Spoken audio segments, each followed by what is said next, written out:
नमस्कार। जय माँ भगवती जगदम्बा। आंगिरस ज्योतिष केंद्र में आपका स्वागत है। आज बात करेंगे बच्चों के उपाय के विषय में, संतान के लिए वृद्धि कारक और माता पिता की चिंता दूर करने के लिए।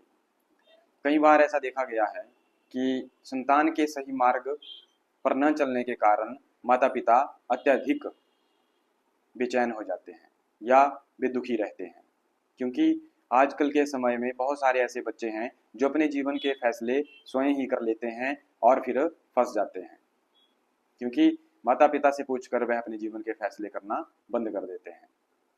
तो आपके भी आसपास या आपके घर में ऐसे कोई बच्चे हैं जो भी बड़े हो रहे हैं या आपको लगता है जिनके लिए आप चिंतित रहते हैं, तो मैं कुछ ऐसे उपाय आपको बतला रहा हूँ। यदि वह उपाय आप करेंगे तो अवश्य ही आपके बच्चों को एक सतमार्ग की ओर भगवान ले जाएंगे और कभी भी उनके दिमाग से, उनके मस्तिष्क से, उनकी सोच से, उनके विचारों से और उनकी भावना से कोई भी गलत कार्य नहीं होंगे और वह सदैव ही सतमार्ग पर चलेंगे। आइए जानते हैं कुछ ऐसे उपाय जिनसे संतान जो है वो सतमार्ग पर चले और उनको लाभ भी प्राप्त हो। यदि आपकी पहली संतान पुत्र है, ये कन्या भी है, कोई बात नहीं, संतान संतान ही है। अगर पुत्र है तो आपको जन्म लेने के बाद, बच्चे के पैदा होने के बाद, जब बच्चा थोड़ा बड़ा हो जाए उसके बाद आपको किसी भी प्रथम गुरुवार को, शुक्ल पक्ष के प्रथम गुरुवार को केले का पूजन करके देवगुरु बृहस्पति से प्रार्थना करनी है, निवेदन करना है कि यह मेरी संतान है और इस मैं अपनी संतान को संरक्षण हेतु आपको प्रदान करती हूँ। यह बच्चों की माताओं के लिए उपाय है, माताओं ने यह उपाय करना है। अतः इसके शुभ व सुरक्षित भविष्य के लिए आप जिम्मेदार होंगे। यह जो मेरी संतान है यह मैं आपको सौंपती हूँ, आप इसके भाग्य को निश्चित करें और इसके दुर्भाग्य को नष्ट करें। यह उपाय आपको थोड़ा समझ कम आएगा, किंतु फिर भी अगर आप इस उपाय को करेंगे तो अवश्य ही आपको लाभ प्राप्त होगा। बहुत सारे लोगों ने इस उपाय को किया है और लाभ भी प्राप्त किया है। देवगुरु बृहस्पति से आपको इस प्रकार प्रार्थना करनी है, केले का पूजन इत्यादि करना है, दीपक जलाना है और बृहस्पति देव से सौभाग्यशाली जीवन और विद्या इत्यादि के लिए प्राप्ति के लिए प्रार्थना करनी है और इस कार्य में आपको पूर्ण विश्वास रखना है। इसलिए आप एक बार यह उपाय करें, आपको लाभ अवश्य मिलेगा। अगर आपके संतान जो है वो कन्या है तो यह उपाय आपको माता दुर्गा के समक्ष करना है। अगर पुत्र संतान है तो केले के वृक्ष के पास देवगुरु बृहस्पति के निमित्त यह उपाय करना है। अगर कन्या संतान है तो भगवती दुर्गा के समक्ष जाकर आपको यह उपाय करना है। उनकी पूजा अर्चना, दीपक इत्यादि उनको अर्पण करना है और प्रार्थना करनी है और अपने संतान को उनके संरक्षण में प्रदान करना है। इस समय में ऐसा भी इंसान को लगने लगता है, कई बार देखा गया है कि माता पिता को मन में आभास हो जाता है कि उनकी संतान गलत रास्ते पर जा रही है। यदि आपको भी ऐसा लगता है कि आपकी संतान गलत राह पर जा रही है तो आप एक जटा नारियल ले लें। उस नारियल को पूर्णिमा की रात्रि में बच्चे के ऊपर से 7 बार उसार दें, 7 बार घुमा दें और क्लॉकवाइज घुमाएं और बहते जल में प्रवाहित कर दें। यह उपाय आपको लगातार 3 पूर्णिमाओं में करना है, एक पूर्णिमा, दूसरी पूर्णिमा और तीसरी पूर्णिमा, 3 महीनों में यह कार्य पूर्ण होगा।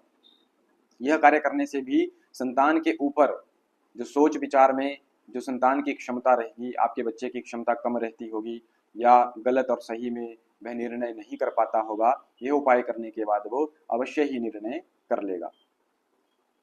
यदि आप बच्चे में आरंभ से ही माता सरस्वती पूजन, माता सरस्वती का पूजन इत्यादि और माता सरस्वती के प्रति भावना जागृत कर सकें तो यह आपके लिए सौभाग्यशाली होगा। आप अपनी संतान को माँ सरस्वती की पूजन इत्यादि की अवश्य आदत डाल दें और उनके विचारों में विद्या प्राप्ति के लिए माँ भगवती सरस्वती का ही पूजन अर्चन करवाने की कोशिश करें। इस उपाय से संतान के अच्छे भविष्य के साथ साथ उच्च स्तर की विद्या भी निश्चित रूप से उस बच्चे को प्राप्त हो जाएगी और वह सौभाग्यशाली होगा।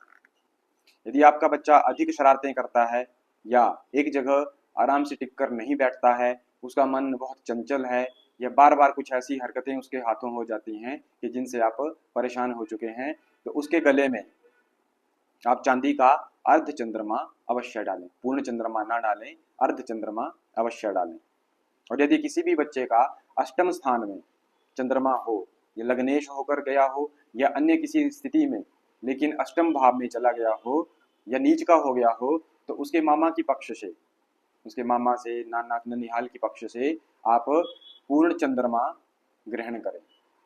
इसी प्रकार सूर्य के लिए भी, अगर सूर्य इस प्रकार अष्टम भाव में गए हों या नीच के हो गए हों, तो तांबे के सूर्य, पूर्ण सूर्य जो है वो उसके ननिहाल की तरफ से किसी से भी ले लें, और बच्चे के गले में चंद्रमा को सफेद डोरे में और सूर्य को, तांबर के सूर्य को लाल डोरे में बच्चे को अवश्य पहनाना चाहिए। उससे भी बच्चे को अत्यधिक बल, बुद्धि और श्रेष्ठता वह चीजें प्रदान करती हैं। और यदि आपके बच्चे डरते हों, अचानक से डर जाते हों, उनको भय लगता हो, तो भय से छुड़ाने के लिए आप किसी भी मंगलवार के दिन, शुक्ल पक्ष के प्रथम मंगलवार के दिन, किसी हनुमान मंदिर में जाकर थोड़ा सा सिंदूर और चमेली का तेल और एक जोड़ा जनेऊ और 11 हनुमान चालीसा की पुस्तकें वितरण कर दें, या वहीं हनुमान जी के सामने अर्पित कर दें। अगर ऐसा आप करेंगे तो अवश्य ही आपके बच्चे के मन से भय निकल जाएगा और उसका डर भी दूर हो जाएगा। संतान को सुधारने के लिए और बच्चों के उज्जवल भविष्य के लिए यह कुछ उपाय मैंने आपको बतलाए। अगर आप इनको अपने जीवन में बच्चों के ऊपर या बच्चों को इनकी आदत डाल देते हैं, इस प्रकार करते हैं, तो अवश्य ही आपके बच्चे जो हैं वो अवगति की तरफ से उन्नति की ओर जाएंगे।